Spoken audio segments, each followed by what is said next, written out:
stand before you to officially launch my campaign for a second term as President of the United States. Thank you. President Donald Trump is back in his comfort zone, a MAGA rally marking the first event of his 2020 re-election campaign. The president just wrapped up a rally with thousands of supporters in Orlando, Florida. He returned to some familiar themes, going after old trade deals, the media, and Democrats, of course. President Trump is making a pitch to working class voters to, quote, keep America great. New tonight, Hope Ford joins us now with reaction from Trump supporters right in Metro Atlanta. Hope. Yeah, quite a few watch parties across the area. And now that Trump is on the ballot for next year, the question is, how will Georgia voters receive him? Of course, during his speech tonight, the president gave a nod to everyone who helped him get into the White House. Exactly 4 years ago this week, I announced my campaign for President of the United States. And it turned out to be more than just a political campaign. It turned out to be a great political movement because of you.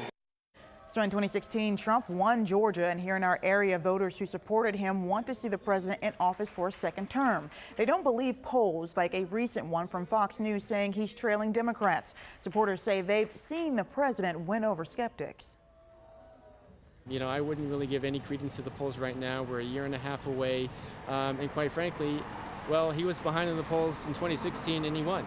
So he's right where he wants to be. Reform from foreign policy, the tax cuts, the southern border. President Trump is really rolling on all cylinders, and tonight was just a culmination of all that, and it was pretty awesome to watch. President Trump has a strong connection to some Republicans in Georgia, endorsing now Governor Brian Kemp last year. So, Natasha, a lot of reaction tonight on the president's re-election rally. Democrats firing back, along with a major newspaper. You are right, Hope. So despite that warm and sunny welcome in Florida, not everyone agreed with President Trump during his speech. Thousands of comments are lighting up our 11 Alive Facebook page. Comments like this one saying that they believe that President Trump is lying, that he's lied about all of his statements, and that others need to be researching the things that he says. Meanwhile, there's other people who are already pushing for another candidate, saying Biden in 2020.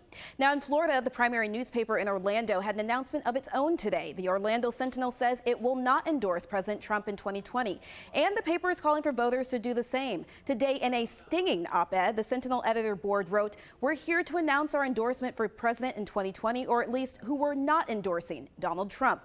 The paper cited lies from the president as part of their reason. The Sentinel has traditionally endorsed Republican candidates, but there have been a few exceptions, including John Kerry in 2004 and Barack Obama in 2008. Now, meanwhile, President Trump is down in some internal Georgia polls, and Democrats like State Senator Jen Jordan think 2020 could be the year Georgia turns blue.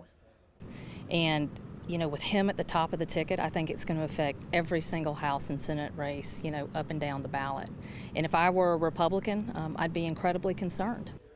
Senator Jordan also says Trump's Twitter feuds are a concern that prevents him from effectively running the country.